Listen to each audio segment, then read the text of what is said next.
Estava aberto agora o caminho para a segunda insurreição acreana. A ironia é que o líder dessa nova investida era um jornalista espanhol chamado Luís Galvez. Galvez descobriu, por acaso, um acordo secreto que estava começando a ser negociado entre autoridades bolivianas e autoridades norte-americanas. Então Galvez descobre isso, ele era repórter num jornal do Pará nessa época, descobre esse acordo e denuncia isso nos jornais. Quando ele denuncia, a questão do Acre, que até então era uma questão localizada, vira assunto nacional. E, por consequência, também assunto da mídia internacional, da grande imprensa internacional. Passa a interessar todo mundo o que está acontecendo no Acre. Ele, de posse desse cacife, dessa posição que ele adquire através dessa denúncia, ele vem para o Amazonas. E em Manaus ele estabelece um contato com o governador do Amazonas, que faz uma proposta para que ele viesse para o Acre, para contar esse acordo que ele descobriu lá no Pará e aumentar a sublevação do povo aqui no Acre. Porque interessava intensamente ao governo do Amazonas que o Acre fosse Brasil. Porque acreditava o Amazonas que se o Acre fosse anexado ao Brasil, seria anexado ao estado do Amazonas. O ano era 1899 e a população do Acre já chegava a 30 mil brasileiros.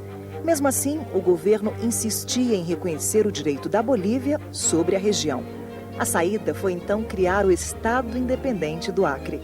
Sim, um outro país. Já que o Brasil não nos quer e nós não queremos a Bolívia, nós optamos por ser um novo país. Eles não tinham o objetivo realmente de criar uma república, de criar um novo país. Foi uma estratégia escolhida para alcançar os objetivos.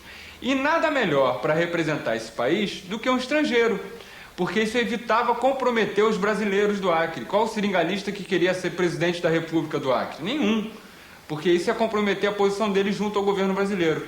Então eles pedem que Galvez assuma como presidente da República que vai ser criada. Tudo acertado, eles esperam o dia 14 de julho, que é o dia da queda da Bastilha, e proclamam criado o Estado Independente do Acre. E Galvez é aclamado presidente do Acre. Este marco histórico em que o Acre foi um país independente durou 8 meses. A bandeira, que até hoje é o símbolo do Estado, foi criada por Galvez. Em fevereiro de 1900, chega aqui uma esquadra da Marinha Brasileira para prender o Galvez e devolver o Acre para a Bolívia. E a Marinha pega e leva ele embora para Recife, preso, e o governo brasileiro devolve o Acre para a Bolívia. E não só devolve o Acre para a Bolívia, como ainda nomeia um cônsul brasileiro aqui no Acre, reconhecendo definitivamente que o Acre pertence à Bolívia. A breve passagem de Luís Galvez como líder no Acre disseminou um clima de nacionalismo entre os brasileiros da região amazônica e impulsionou a terceira insurreição contra os bolivianos, a Expedição Floriano Peixoto, ou como ficou mais conhecida, Expedição dos Poetas. Quando o governo boliviano toma conta definitivamente do Acre e se propõe uma nova revolta a partir do Amazonas para o Acre, rapidamente os intelectuais, jornalistas, advogados, boêmios, poetas, todos eles começam a construir quimeras em cima das possibilidades que haviam aqui no Acre. Ela não tinha um preparo militar para poder fazer uma revolução aqui no Acre. Ela tinha, sim, uma conturbação, um enlouquecimento ideológico onde tudo era possível. E a imprensa brasileira favorece muito isso. Os atrapalhados boêmios não chegaram nem perto de ameaçar os bolivianos. Tudo não passou de pura empolgação e conflito de egos.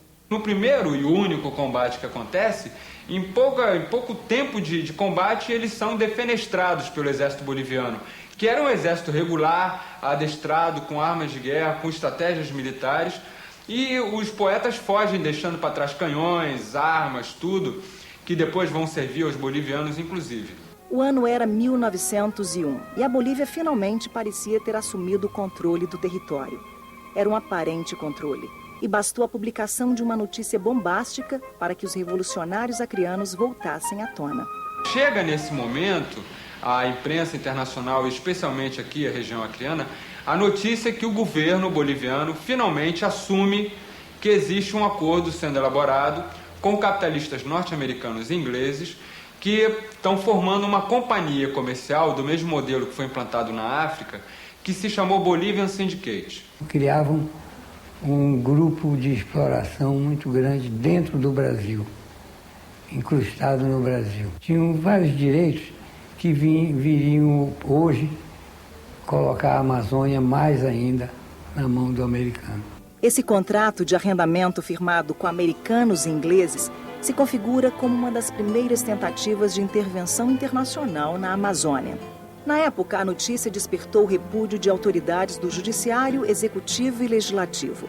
Um exemplo foi o senador Rui Barbosa. Então eles se apressam a iniciar um novo movimento revolucionário antes que o Bolivian Syndicate se implante na região.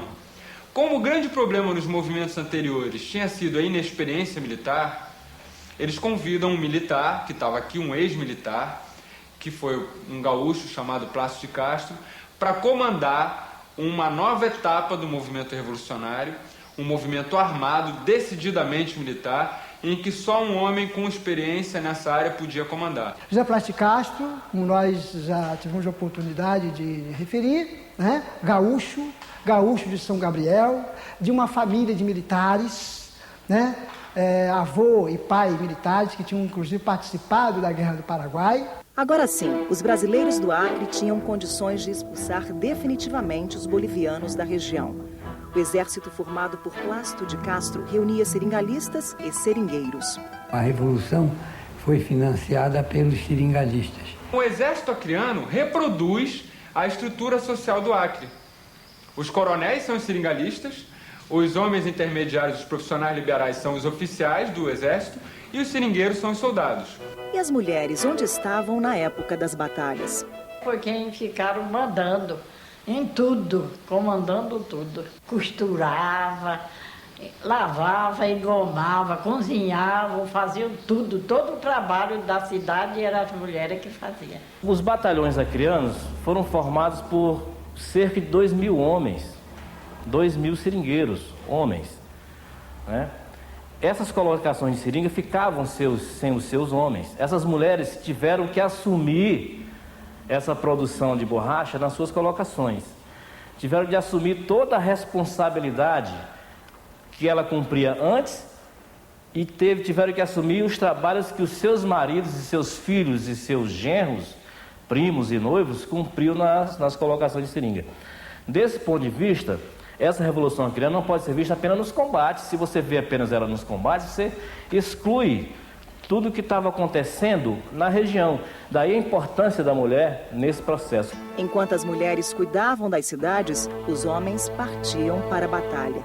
No dia 6 de agosto de 1902, teve início a guerra. Ele, na verdade, compõe 5 pelotões.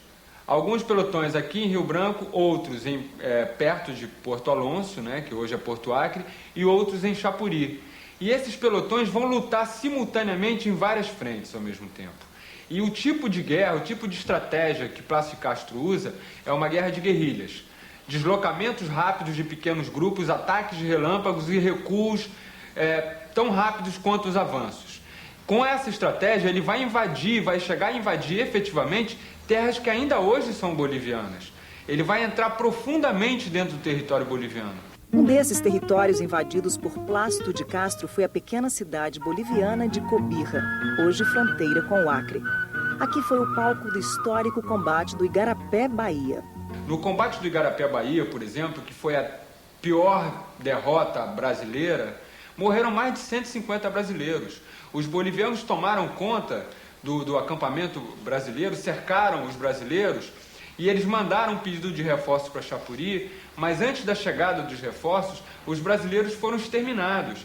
Os bolivianos tacaram fogo no barracão do seringal brasileiro e os brasileiros ficaram cercados entre o fogo do barracão e as balas dos bolivianos. Tiveram que sair aleatoriamente das trincheiras e, na medida em que eles saíram, eles eram fuzilados.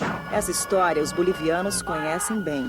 O pelotão que atacou as tropas brasileiras partiu da pequena cidade de Porvenir, distante 35 quilômetros de Cobija.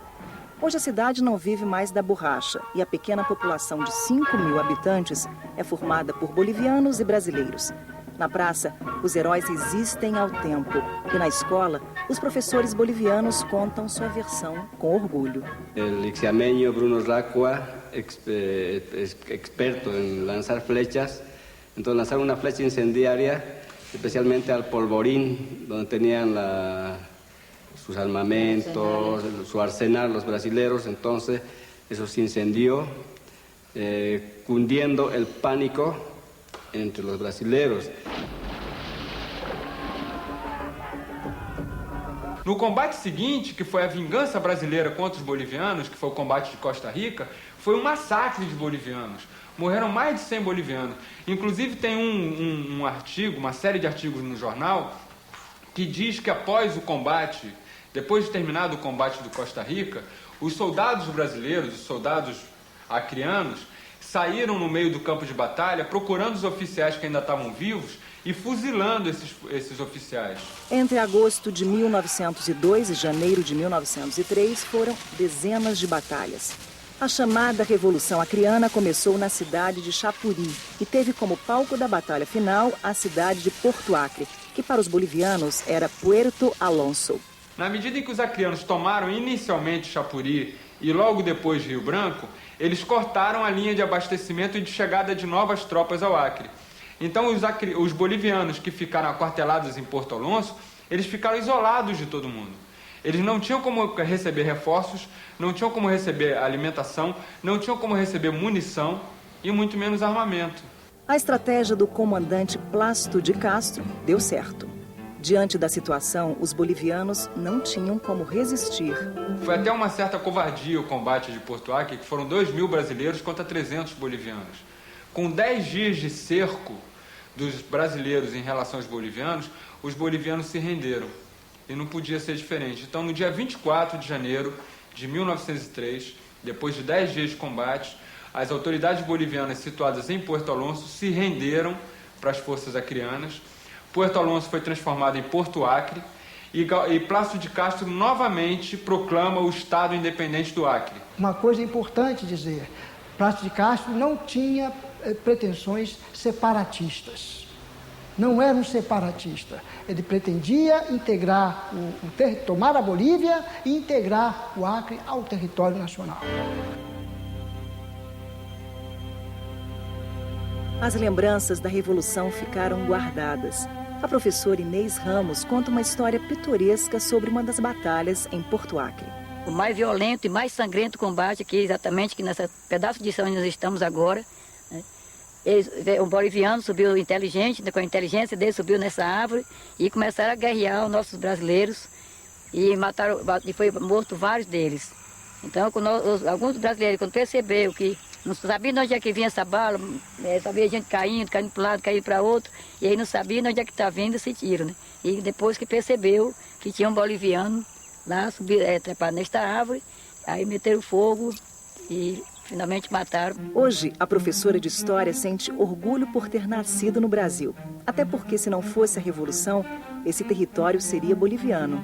Para mim é uma honra ser acreano, principalmente quando vencemos aí os bolivianos nessa guerra tão sangrenta.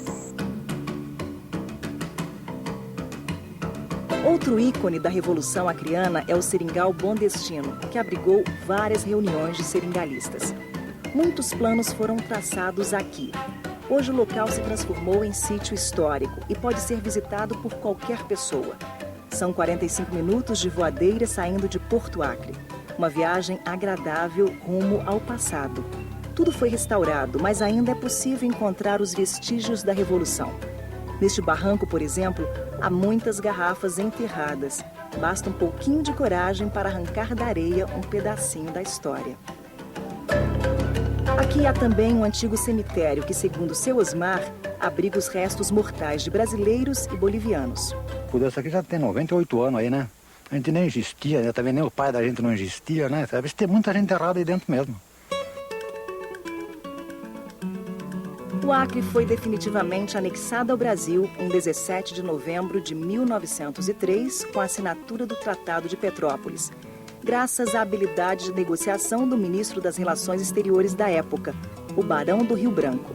O Barão do Rio Branco, muito inteligentemente, não aceita nenhuma interveniência de outros países e negocia diretamente um acordo com a Bolívia, propondo o seguinte: nós reconhecemos que o Acre é de vocês e nós compramos o Acre de vocês. e acerta com a Bolívia uma indenização de 2 milhões de libras esterlinas, que era uma indenização bastante razoável para a época. Aí entra em jogo uma nova questão. A região deveria se transformar num novo estado?